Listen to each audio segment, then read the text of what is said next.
Hi there, we are going to talk about categories and tags in this video.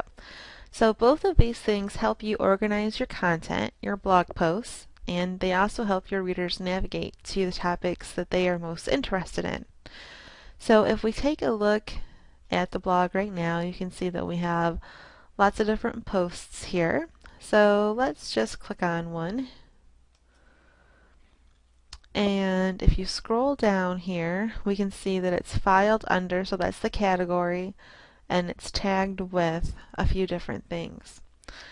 So your categories and tags might not always be at the bottom, they might be at the top. It just depends on the theme that you're using.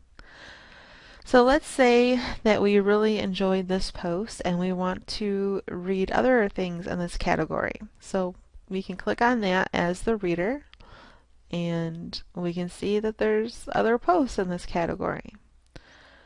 Or let's say that we really liked this post about summer, so we're going to click on summer and we're going to see that there are more posts about summer. So how does that work in a real life situation? Well, let's say you had a gardening blog and you wrote about flowers, you wrote about vegetables, you wrote about container gardening, you wrote about all of these different things.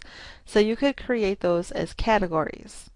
And that way it helps you organize things and it also helps your readers. For example, if they were reading a post about, container gardening and they wanted to do more of that, then they could search through the tag, if you had a tag that had container gardening, and read all of those posts. Or for example, let's say that you wrote about food topics and you had breakfast recipes, lunch recipes, and dinner recipes. I could just click on the category and I could find all of those posts. So let's take a look at where to put those in the actual blog. So let's click Edit Post here. And you will see the categories right here. A post can fall into more than one category.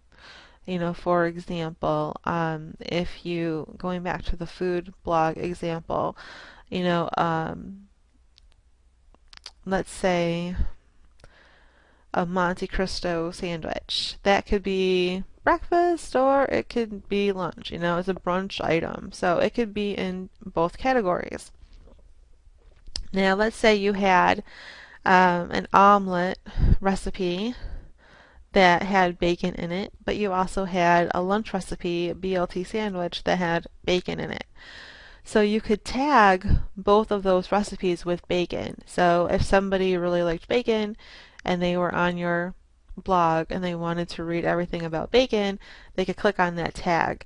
So that specific recipe could fall into both a breakfast and a lunch, or it could fall into both a lunch and a dinner category, but it also has that tag of bacon. So it makes things easier for people to find.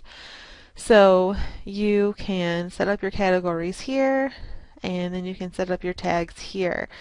If you decide that you don't necessarily like that category and you want to change it, you can just click in it, unclick where it has been clicked, and you can update. And then if you decide, what, I do like it in that one category, update again. It's super simple. And as far as tags, let's say that you decide you don't want it in the sandals. You're actually going to make a flip-flop tag for the style of shoe. And you can click that, and then you're just going to want to update.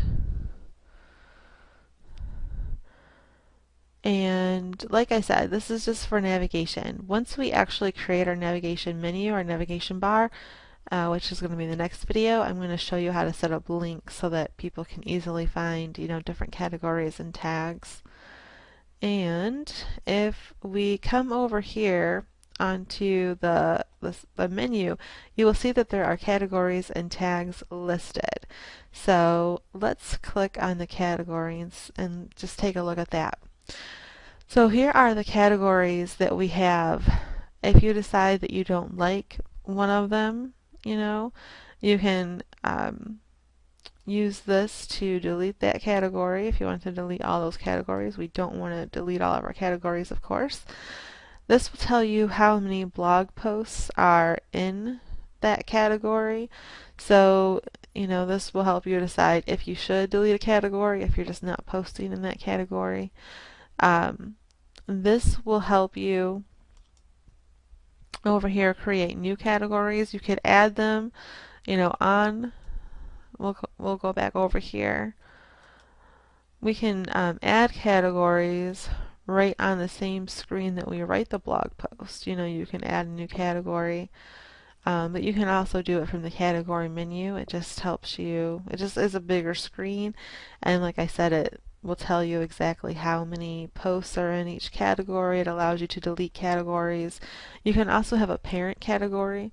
So for example, if you were someone that blogged about, like I said, food earlier, you might have a parent category of restaurants where maybe you reviewed food that you ate out at restaurants. And so the parent category was restaurants, and then you could have subcategories of different cities, like if you went to New York City or LA or some other city. And again, just think about this in terms of your blog, make it apply to your blog. So, for example, if you weren't necessarily writing about food and traveling, if you were writing about parenting, then maybe, the parent category could be, toddlers. And then you would have, littler categories within there. So you could have, I'm just thinking off the top of my head here. So you could have maybe games for toddlers, and every post that was about games, that would be in there. And then you could also have specific posts about meals that maybe toddlers really like or something like that. And then let's take a look here at this tags screen, and you can, again, it looks a lot like the categories.